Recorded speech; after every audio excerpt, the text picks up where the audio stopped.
In this video, we'll be covering a variety of topics surrounding how to use spouts in bottles and how to pour bottles with the most amount of efficiency.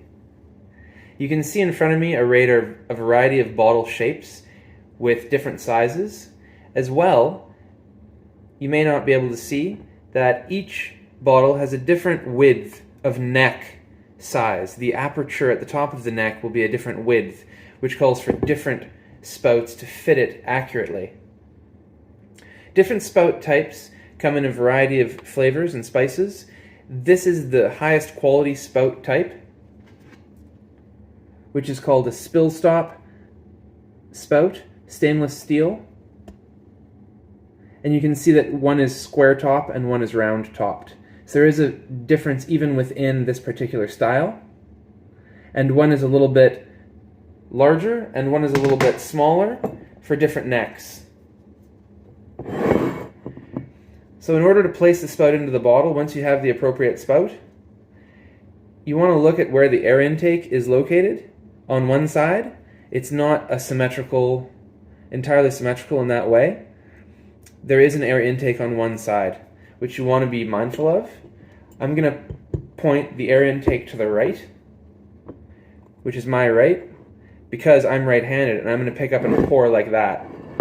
So that's the way that it goes, whereas if I was pouring the other way around, it would be skipping because the air now is coming in the bottom.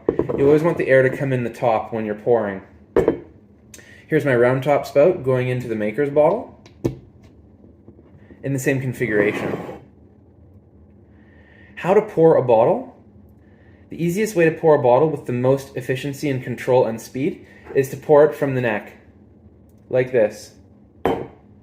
The reason why we hold it by the neck and not down here at the very bottom or in the middle of the body of the bottle is because we want to be as close to the tip as possible. Some bartenders will hold their finger like that in order to get even more control.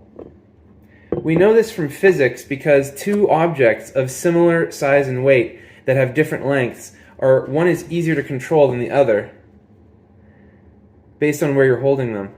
And the further to the end that you hold them, the easier it is to control them. So that's just Physics 101. We're going to bring some glassware into the picture now to show you some more tricks as well. But don't forget that whenever you want to pour liquid out of a bottle, you always want to pour using the hand as close to the end of the bottle as possible on the neck.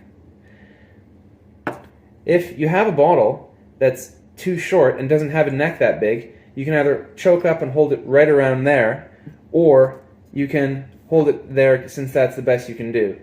Other options is to flare pour by holding it like this and then going out like that. If you want to pour a whole hell of a lot of booze at once, what you do is you line up all your bottles like this, and then you just pre-pour 1 ounce into the first one, or whatever your portion is, because you're having a party at home, you don't really care anyways, and then you just eyeball every other one after that by looking at the first one. And you're going to be able to pour pretty quickly and pretty efficiently that way. If you have any other questions, feel free to put them in the comments. Thank you. Take care.